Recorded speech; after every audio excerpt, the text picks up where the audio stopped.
Imagine a seguinte cena: um poderoso líder, protegido por um exército de elite em seu acampamento fortificado, acorda no meio da noite com um sobressalto.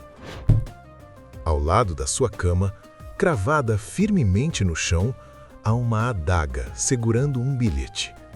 O recado é curto, seco e mortal. Sua vida está em nossas mãos. Nesse instante, sem que uma única flecha fosse disparada, um sultão é forçado a implorar por paz. Essa história não é a abertura de um videogame de sucesso. É um relato real sobre como um pequeno grupo, operando a partir de uma fortaleza impenetrável nas montanhas do Irã, utilizou o medo, a espionagem e assassinatos cirúrgicos para dobrar os maiores impérios do mundo. A inspiração para os matadores furtivos da ficção existiu de verdade, e a história real é ainda mais letal, sofisticada e fascinante do que qualquer roteiro de cinema. A verdadeira história por trás da Ordem dos Assassinos é um jogo de sombras, poder e sobrevivência. Bem-vindos ao Grifo Histórico. Hoje escalamos os muros de Alamut. Para entender como a Ordem dos Assassinos nasceu, a gente precisa conhecer a mente por trás dela. Esqueça a imagem de um guerreiro brutamontes. O nosso protagonista, Hassan e Sabah, era um verdadeiro gênio. Nascido na antiga Pérsia por volta de 1050, ele era fascinado por estudos e dominava áreas como matemática, astronomia e filosofia. Aos 17 anos, Hassan se converteu ao ismaelismo, uma vertente do Islã. Ele levou isso tão a sério que viajou até o Egito, o centro do poder da época, para estudar. Mas a viagem terminou em confusão. Quando o líder do Egito morreu, Hassan defendeu que o filho mais velho, o príncipe Nizar, deveria assumir o trono. O problema é que um conselheiro poderoso deu um golpe de estado, colocou o filho mais novo no poder e mandou prender Hassan. Conta a lenda que, enquanto ele estava preso, uma das torres da prisão desabou. As autoridades acharam que aquilo era um sinal divino de azar e, apavoradas, decidiram soltar e expulsar Hassan do país. Depois de sobreviver até um naufrágio, ele voltou para a Pérsia decidido a criar seu próprio grupo, os Nizares, seguidores fiéis ao príncipe Nizar. Mas havia um problema. A região era dominada pelo gigantesco Império Seljúcida, que perseguia o grupo de Hassan e cobrava impostos altíssimos. Hassan sabia que encarar o exército deles em campo aberto seria suicídio. Ele precisava de um esconderijo impossível de alcançar. Foi aí que ele encontrou Alamut, uma fortaleza construída no topo de um penhasco assustador, a mais de 2.000 metros de altura. O nome Alamut significa Ninho da Águia, porque, dizem, um rei antigo escolheu o local após seguir o voo de uma águia. O castelo era considerado invencível. Então, Hassan usou sua melhor arma, a inteligência. Em 1090, ele não usou espadas para entrar, ele usou um disfarce. Fingindo ser um simples professor, Hassan se infiltrou na vila aos pés da montanha e começou a dar aulas, inclusive para os filhos dos soldados que protegiam o castelo. Com muita paciência, ele foi convencendo as pessoas e os próprios guardas a lutarem pelo seu lado. Quando o antigo dono do castelo finalmente descobriu quem era Hassan e mandou prendê-lo, veio a surpresa. Os guardas não obedeciam mais a ele. Eles agora eram leais a Hassan e Sabah. Em um movimento de mestre, sem derramar uma gota de sangue, Hassan tomou o controle de Alamut. Ele ainda foi gentil, pagou uma pequena fortuna em moedas de ouro para o antigo governante ir embora em paz. Com a fortaleza nas mãos, Hassan não criou apenas um quartel. Ele construiu sistemas de água e hortas para que ninguém passasse fome durante um ataque. Além disso, criou uma das maiores bibliotecas do mundo, cheia de mapas e livros científicos. O Ninho da Águia não era só uma base militar, era um centro de conhecimento no meio da guerra. O palco estava montado.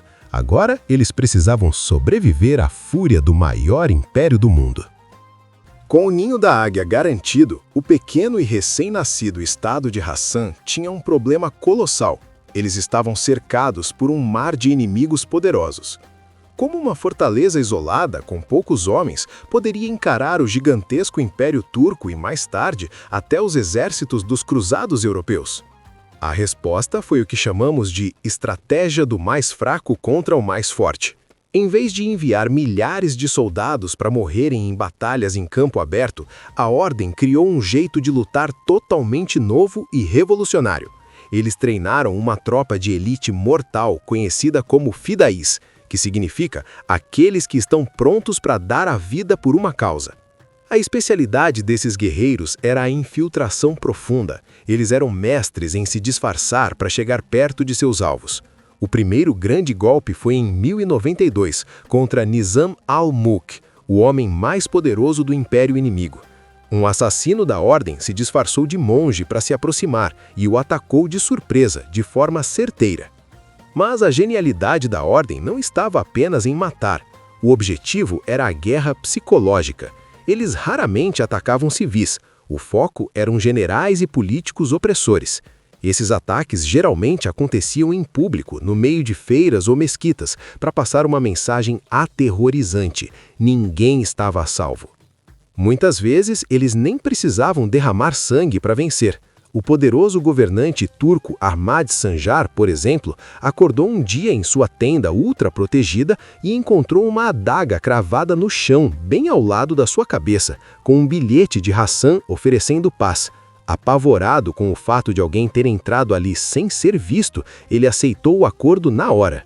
O lendário Saladino passou por algo idêntico. Acordou com um punhal envenenado do travesseiro. Foi o suficiente para ele desistir de atacar os assassinos. Por causa dessa eficiência brutal, o pânico e as mentiras começaram a se espalhar.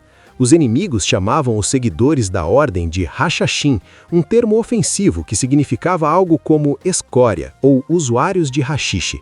Essa palavra viajou com os cruzados para a Europa e acabou dando origem à nossa palavra assassino. No século XIII, o famoso viajante Marco Polo ajudou a espalhar a lenda de que o líder da montanha drogava seus jovens guerreiros com haxixe e os levava para um falso jardim do paraíso, cheio de luxos, para que eles obedecessem cegamente em missões suicidas. Mas é hora de quebrar esse mito. Historiadores modernos e descobertas arqueológicas mostram que não há nenhuma prova de que eles usavam drogas para lutar. Isso foi apenas propaganda dos inimigos que o Ocidente aceitou como verdade. Na realidade, Hassan e Sabah era um líder extremamente rígido. Ele proibia totalmente o álcool e qualquer tipo de droga na fortaleza, chegando ao extremo de mandar executar o próprio filho por ter sido pego bebendo vinho. A verdadeira força dos assassinos não era uma droga mágica, mas sim um treinamento militar impecável, uma disciplina de ferro e uma fé absoluta na sua causa. O estado de Hassan chegou ao topo controlando o mundo através do medo, mas toda crescente rápida chama a atenção de forças ainda maiores. E uma tempestade vinda do leste, os temidos mongóis, estava prestes a testar os muros de Alamut como nunca antes. Toda grande ascensão tem o seu declínio, e com a fortaleza invencível de Alamut não foi diferente. A Ordem sobreviveu a imperadores, exércitos rivais e até os cavaleiros cruzados por quase 170 anos. Mas no século XIII, os assassinos encontraram uma força que não podia ser intimidada por bilhetes ou adagas no travesseiro: o Império Mongol. Liderados pelo temível Hulagu Khan, neto do lendário Gengis Khan, os mongóis avançaram pela Ásia como uma onda destruidora. O objetivo deles era dominar tudo, e eles não aceitavam nada menos que a rendição total. Para a máquina de guerra mongol, aquela rede de castelos independentes dos assassinos era uma pedra no sapato que precisava ser removida. Em 1256, os exércitos mongóis cercaram as montanhas da Ordem. Dessa vez, os disfarces e o terror psicológico dos assassinos não funcionaram. Os mongóis trouxeram uma engenharia de guerra gigantesca, incluindo especialistas chineses que operavam balistas, que eram como bestas gigantescas que lançavam flechas do tamanho de lanças, e máquinas de arremesso de longo alcance. O líder dos assassinos na época era um jovem chamado Kurshá. Vendo que resistir aos mongóis significaria a morte cruel de todo o seu povo, ele tomou uma decisão amarga. Aceitou negociar e ordenou que seus comandantes entregassem os castelos. O comandante de Alamut chegou a duvidar da ordem, achando que seu líder estava sendo forçado a dizer aquilo. Mas como as regras da ordem exigiam obediência total ao líder, ele cedeu. Sem uma grande batalha final, os portões do lendário Ninho da Águia foram abertos aos mongóis em dezembro de 1256.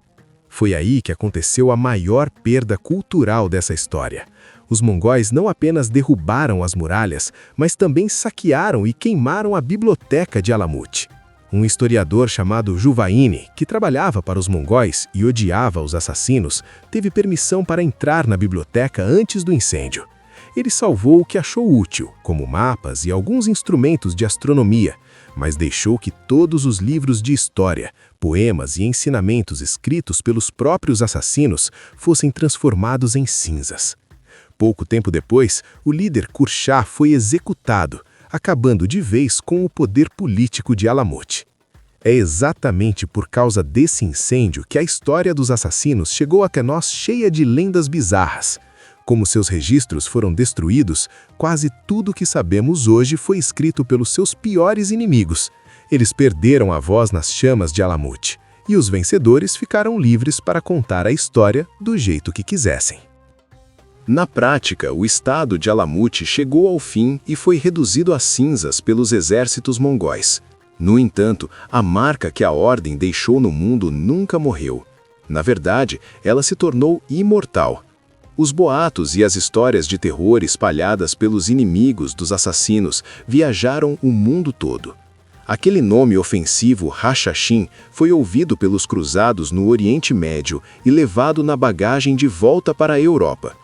Com a ajuda dos relatos cheios de fantasia de Marco Polo, a palavra perdeu o sentido original e deu origem ao termo que usamos hoje, assassino, a palavra definitiva para descrever um matador profissional.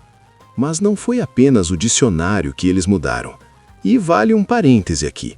O grupo sobreviveu às perseguições e existe até hoje, mas agora formam uma comunidade global totalmente pacífica e muito respeitada.